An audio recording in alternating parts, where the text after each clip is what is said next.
Tell us, when shall these things be, and what shall be the sign of thy coming and of the end of the world?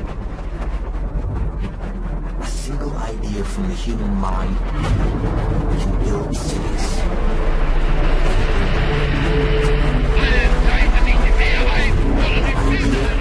Can transform the world and rewrite all the rules. Which is why I have to steal it. I saw a beast Jesus answered and said unto from them, the sea. Take heed that no man deceive you. On August the 17th, 1991, Desert Shield became Desert Storm.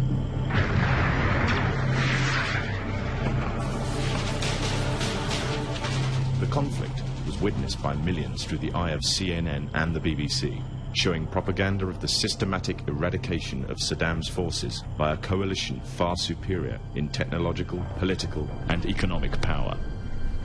The orchestrators of the war were by no means strangers to controlling major world events. In fact, they have done so for centuries.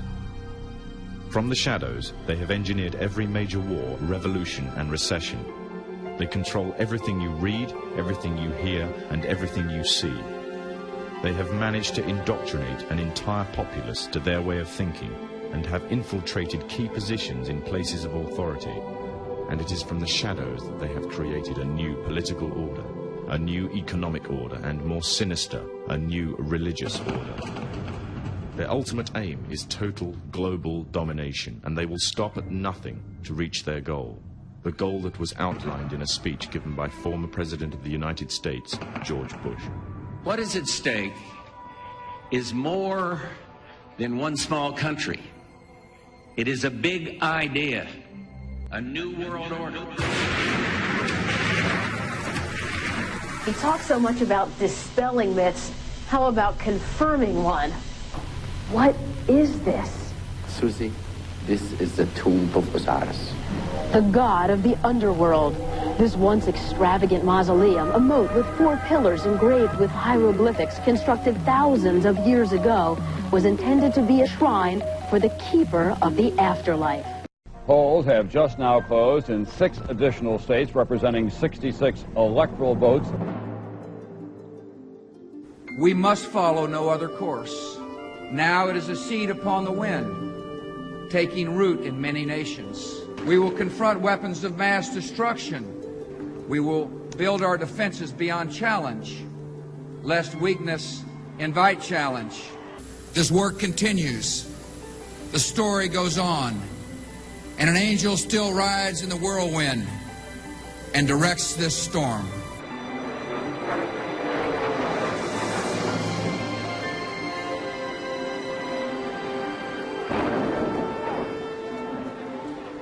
I heard the first one come in. I didn't know what it was. It sounded like a missile. Oh, my God, Ed, another plane just hit the World Trade Center. Wait, oh, my God. Oh, my God, the building fell. We have no idea what caused this. Let us never tolerate outrageous conspiracy theories concerning the attacks of September the 11th.